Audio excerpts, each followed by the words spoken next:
السلام علیکم ورحمۃ اللہ وبرکاتہ۔ ناظرین کرام، نماز عصر بھی بہت اہمیت کی حامل ہے، اور جو بندہ نماز عصر کو چھوڑ دیتا ہے اس کا بہت بڑا نقصان ہوتا ہے، بہت بڑا اس کا خسارہ ہوتا ہے۔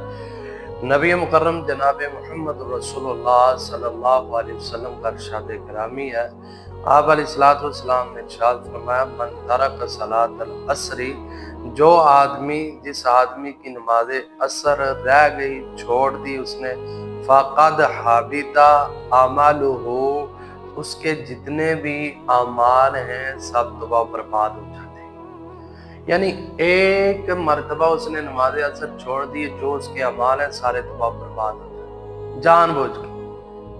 تو کوشش یہ کریں نماز عصر کی پابندی کریں، نماز عصر کو چھوڑیں نہ۔ یہ بہت زیادہ فضیلت والی نماز ہے، درمیانی نماز کا قرآن میں بھی حکم ہے۔ اللہ ہمیں عمل کی توفیق عطا فرمائے۔